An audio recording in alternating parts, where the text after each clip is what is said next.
we've been talking about weight loss, and that is a hot topic for a lot of men and especially women going through hormone therapy or just kind of like leading through the perimenopause phase, or maybe postpartum and they gain weight that they haven't been able to get off.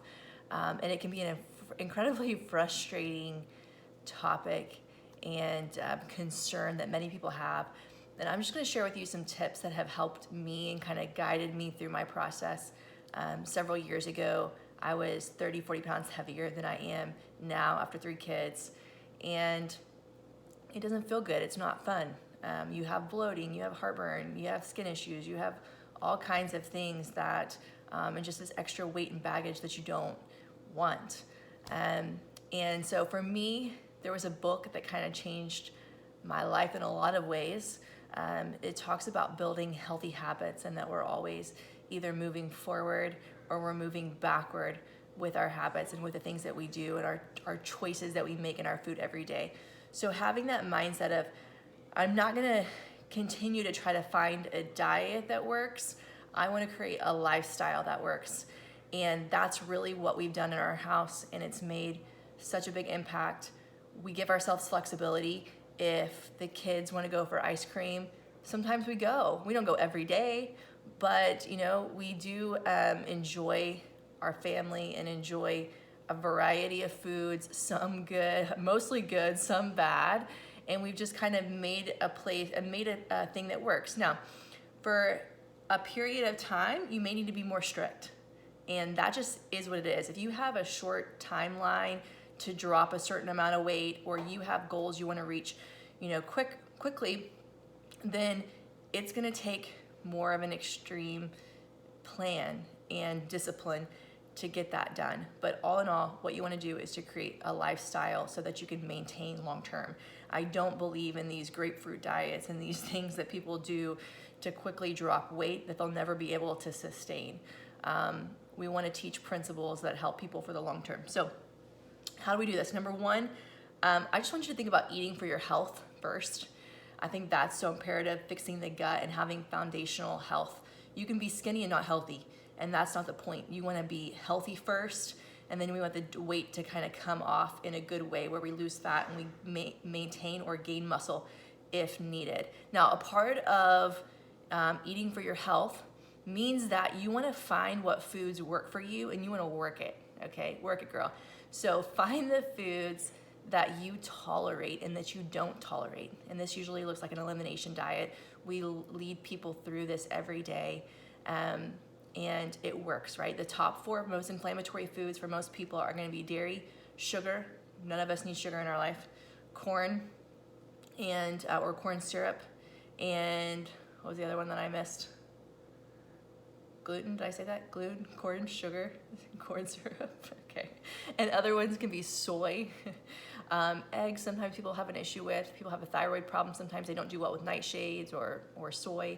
A number of different foods, okay? So you eliminate for a period of time. It's a good time to do a detox. If your gut's healthy and your liver's healthy, you can handle usually a detox kit, like a supplement kit that we send people. I like to use Zymogen and Metagenics for those 2 things. And once you know what foods you do and don't tolerate well, generally you're gonna eat those things, okay? 80, 90% of the time, you're gonna stick to the foods that work for you.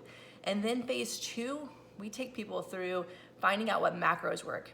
I think your protein intake is imperative, especially for women. We need to think about how do we gain muscle, because we just naturally lose it quicker than men do, especially as we age and our hormones drop and our testosterone's low and our growth hormones can be lower, is to eat more protein. Now, I think that your plate should be mostly vegetables, a vegetable dominant diet, but I do think it's important to weigh and measure the protein aspect. And I don't weigh and measure carbs a lot, but mainly just because primarily what I'm eating is vegetables. I stay away from breads. They don't work for me. I try to stay away from dairy as much as possible. Sometimes I'll let it sneak in, or I'll do goat cheese instead of cow's milk dairy products.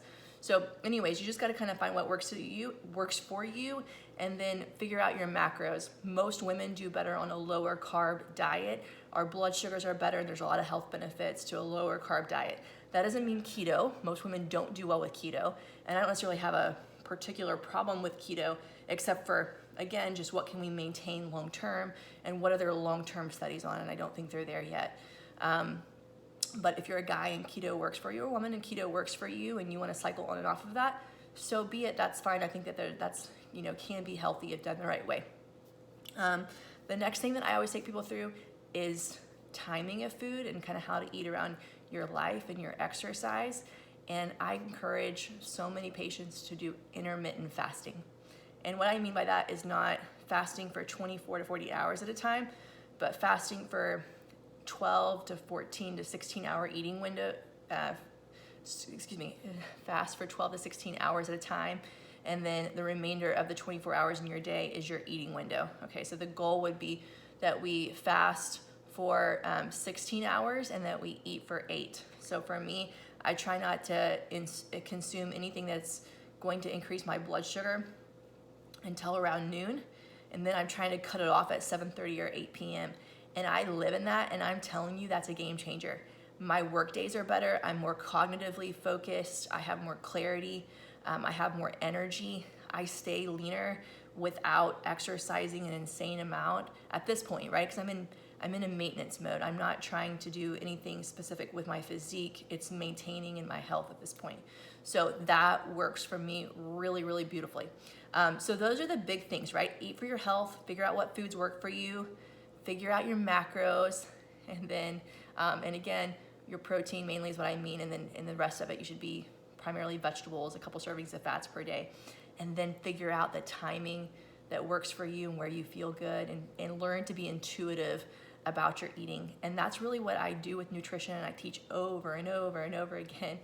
If you have struggles and if you need help with this, we do offer this type of help. We also run labs and really help people kind of figure out and fine tune what to do and how to make the most out of their nutrition plan by balancing their hormones and vice versa, okay? And we also have health coaching, which I think is an incredible tool if you need it. If you struggle with discipline, if you have emotional trauma that puts you into a pattern of overeating or stress eating or not eating enough, then that's something to pay attention to. If you have a lot of stress, if your lifestyle is not where it should be, you're trying to create disciplines and healthy habits, health coaching is a great place for you to start. So I hope that helps. Message me if any questions. We love you guys, and I hope you have the best weekend ever.